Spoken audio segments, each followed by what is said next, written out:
Hello, everyone. Welcome back to the channel. Today we explore a powerful and urgent story that is quietly reshaping an entire nation. This is the story of a dry land, a rising crisis, and a country fighting for survival as its most precious resource disappears. When water becomes scarce, everything changes. Food becomes harder to grow, cities become harder to live in, and daily life turns into a constant search for something that should never be uncertain. Iran is now standing at the edge of that reality, and the fight for survival has already begun. This is not a future prediction. This is the present. For generations, water shaped Iran's civilizations. Ancient engineers built qanats that carried water through underground tunnels across deserts, sustaining cities and farms for thousands of years. These systems worked because water was used carefully and respected as a limited gift of nature.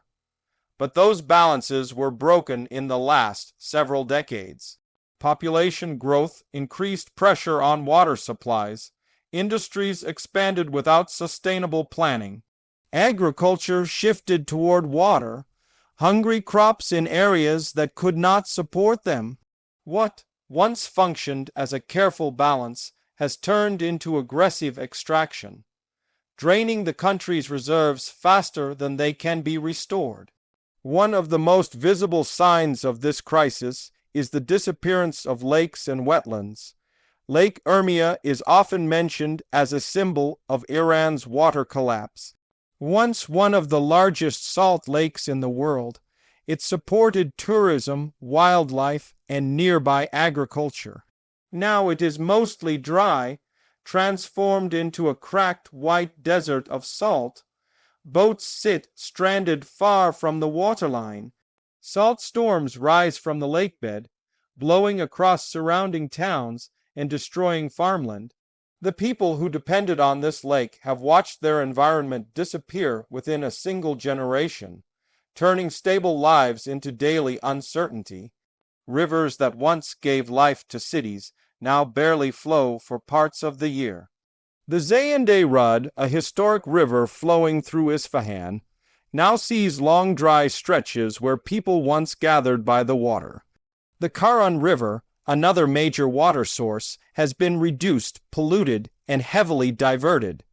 Without flowing rivers, groundwater is pumped even more aggressively.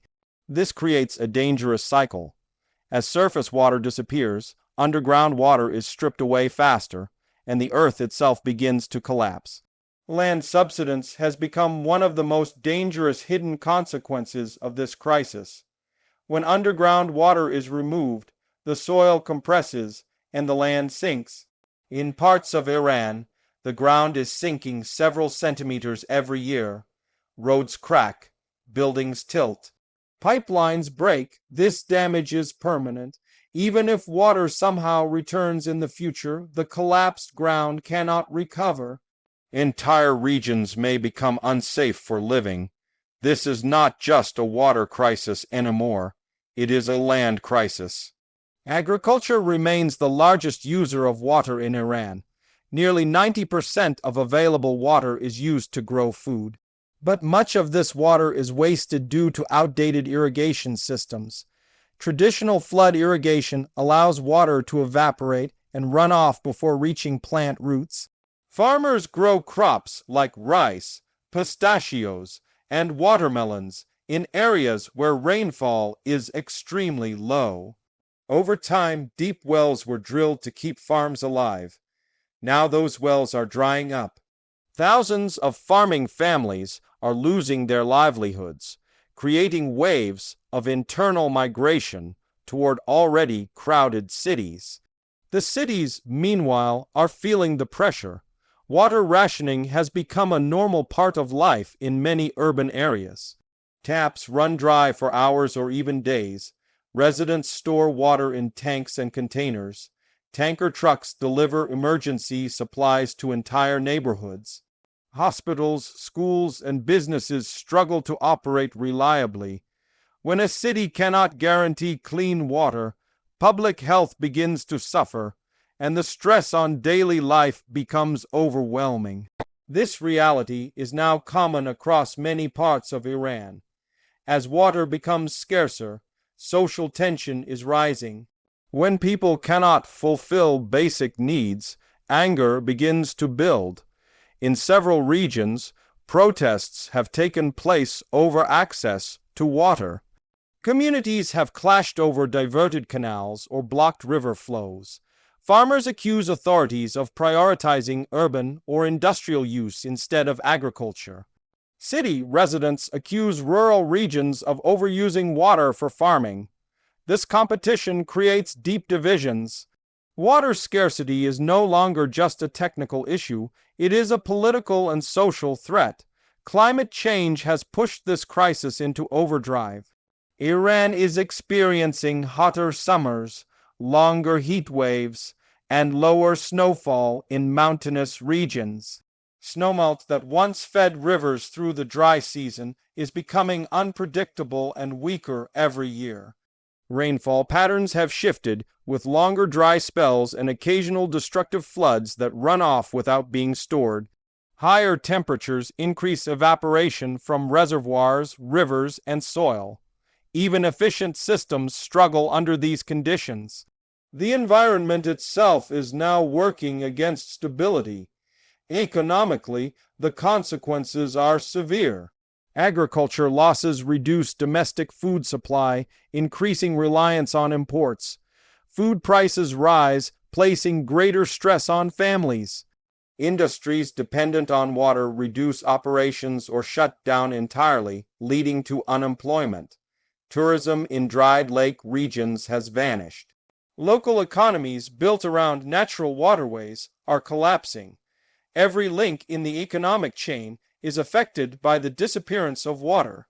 This is not a localized disaster. It is a national economic emergency.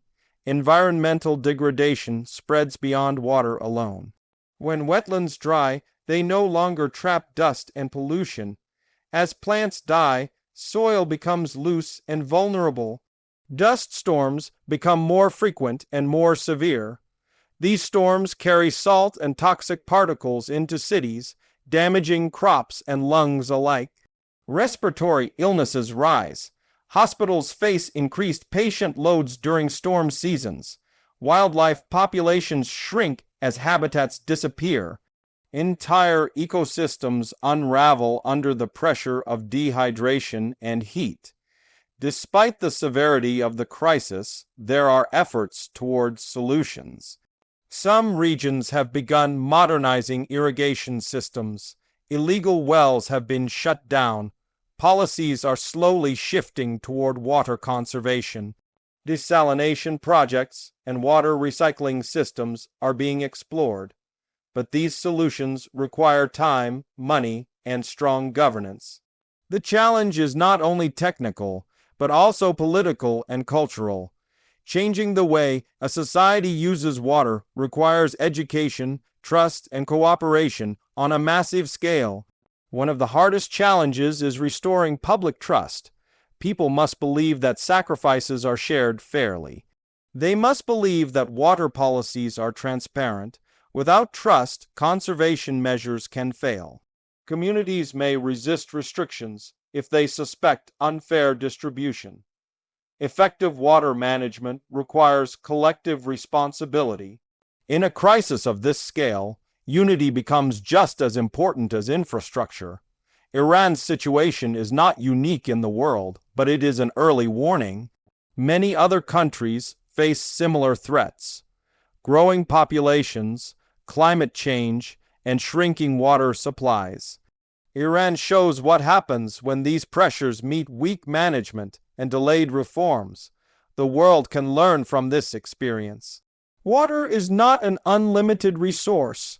It is a fragile foundation of civilization.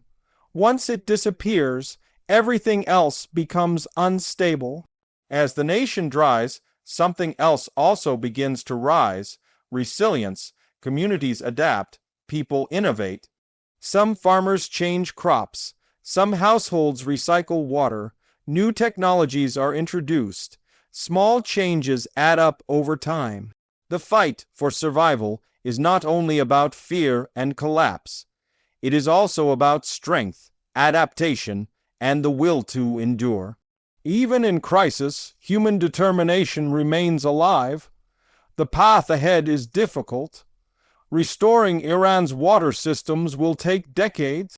Some damage is already irreversible. Some lakes may never fully return. Some aquifers are permanently lost. But not all hope is gone. With the right planning, education, technology, and cooperation, the worst outcomes can be softened. The nation's journey from collapse to survival depends on choices being made right now. Dry Nation Rising is not just a phrase. It is a reality, a country drying under pressure yet rising with resistance. Survival is no longer automatic. It must be earned through awareness, reform, and collective action. Water is not just a resource, it is life itself. And where water disappears, survival becomes the ultimate goal. This story is still being written. Every dry riverbed, every empty well, and every cracked field is a chapter in a larger warning to humanity. If we do not respect nature's limits, we face the same fate. Iran stands as a frontline example of both the danger and the possibility of change. Thank you for watching and staying connected to stories that matter. Awareness is the first step toward change. Stay safe, stay informed, and I'll see you in the next video.